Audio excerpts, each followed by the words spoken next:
Good morning. I want to thank the Lord for this great day, for the way that the day has started. And I would like to take this opportunity to share with you a few words that will build up your faith. Because I know everyone is going through something. Everyone is going through something in your life.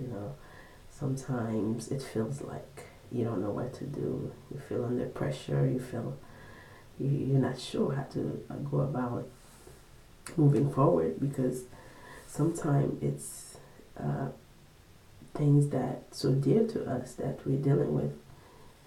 Everyone in this life is going to something.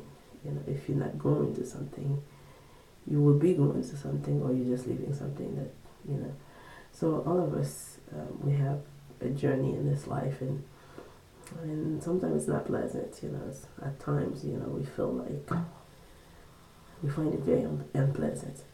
So I want to encourage you because a lot of time when we hear people's testimonies, sometimes we see things happen, in front of our eyes, that shows about the power of God, that show how powerful God is, but still, until it's actually deep happened to us, we don't really fully understand. To fully have a faith in God, believing in Him, and you have to have certain experiences with Him. And I have had many of these, and I want to share a couple with you.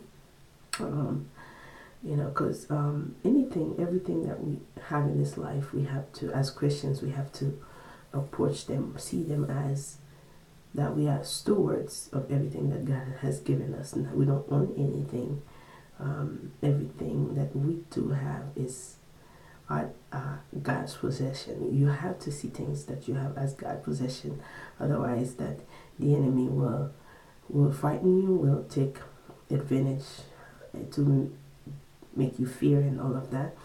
But once you see everything you own, even your own life as God's possession, then you approach things differently.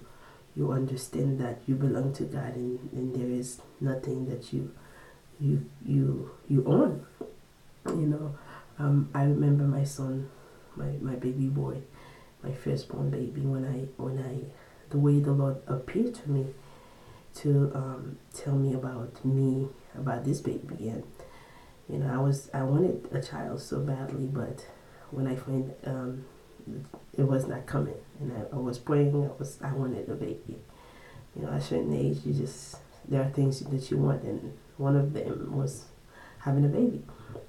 And so when the Lord appeared to me one night, and He showed me, I saw a bubble, like a big balloon, but a round balloon inside. It's all clear balloon. I can see inside of it because it was clear. I could see inside, and I saw inside. I saw two hands, a big or giant hand and a small hand. And the giant, I heard the voice spoken. He said, "Touch my hand," and I touched the big giant hand, and He said, "You see the other hand? Touch the other hand." That's in my dreams. And I touched the other hand. He said, "That's the baby," you know. And I wake up a few weeks later, just as the Lord spoke to me, and I find out I was pregnant. So that's how the Lord, tell me about my firstborn child. So, I was pregnant, and a few months, passed, after a month. I had some bleeding issues, so I went to the doctor. I went to the hospital, actually. When I got to the hospital, they do an ultrasound, and the doctor tell me, "You lost the baby." I'm like, he said, "You lost the baby." I'm like, "No, that's not possible, because God would not just show me a baby and tell me I had to lose the baby. This is just not God. Why would He show me the way this baby, say that's the baby in the dream, and for you to tell me that?" So, we disagree, and the doctor went and tested me again. He did another ultrasound, and he said, "Yeah, that the baby is there. You just had a fibroid, so we could not see the baby because the fibroids was blocking the baby." So I know, buddy, that's not the things you want to hear, but I'm saying that because I want you folks to understand about God, because a lot of people, they hear about God, they go to church. A lot of us, not people, but us, We go to church, we go to all those things, we know. We go to church, we do all the Christian stuff. But, it's in hard time, it's not easy, really. It's easy to believe God when everything is going right. But when you go into a difficult time, it's scary sometimes. And especially if it's involved, people you love and people you cherish, things you love and things you cherish.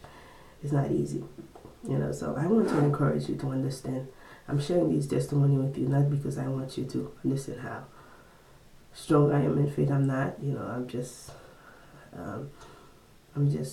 like everybody. I'm not that strong Christian as you would think. None of us are Christian. Strong Christian is the power of God, and it's His grace and His mercy that allow us to go to the days, different from others, because we have Him, we have the Holy Spirit, to build us up, and even we have our ups and downs, but because of that faith we have in God, it helps us to move through life differently than others, so I wanted to share that testimony with you to understand that God is real. He speaks, and He's here for you. He's on your side. He's not trying to to do anything to make you sad, or try to take things from you. That's not the nature of God. We live in a fallen world, so bad things do happen. That is beyond our control, but it's not because God really wants to punish you or anything like that. So I want to encourage you to understand that there's a God in Israel. Because there's a God in Israel also, you have to understand there's an enemy in Israel also. And you want to be on God's side, because you cannot outgive God. Every possession that God has given you, I want to encourage you to give it back to Him. Whatever God gives to you, give it back to Him. Because once you give God things that He gives you, they are in good hands. God, when God is your protector, He's the one watching over you. Just surrender everything you have to Him. Give them to Him. Don't try to hold them so dear that you fear of losing them or anything like that. I'm not saying that don't fear of losing them, because anything that important to you don't want to lose. But the enemy will bring fear into your life and make you feel like you have to fight in the natural. You can't fight the enemy in the natural.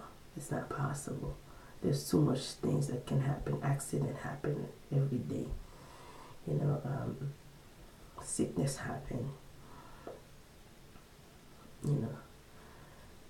People sit in their house and struck by lightning. Evil things happen that is beyond your control. So you cannot try to protect things in the natural. You have to do that in the spiritual, on your knees and seeking God and surrender everything to Him, because you can't fight in the natural. It's not even possible, because you don't have the strength.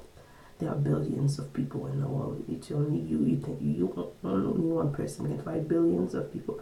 You have to surrender to God. You have to surrender with your will, with your mind, with everything that you have. You can't fight in the natural. You have to surrender to God. Everything you have, you have to surrender to Him. And the enemy, you can't give him enough for him to leave you alone. You can't outgive God. You cannot outgive the enemy. You give the enemy this thing that's not important to you, he will not start by asking you something that's important to you. He will first ask you something that's not important to you. Then you give it to him, because you obey his voice. You give him priority over your life, because you have to be wrong for the enemy to really attack you, to take what he wants from you. You have to be in the wrong side. You have to be wrong. So once you in sin, once you do the wrong thing, you give him access into everything that you possess. And that's exactly what happened to Job. One little fear, because he was fearful. He was so fearful. He's afraid. He's fasting. He's praying. I'm not saying he's a bad guy or anything like that, but there's something about his story, that the fact that he allowed fear to enter. Fear. Even simple thing like fear can give the enemy a foothold over you.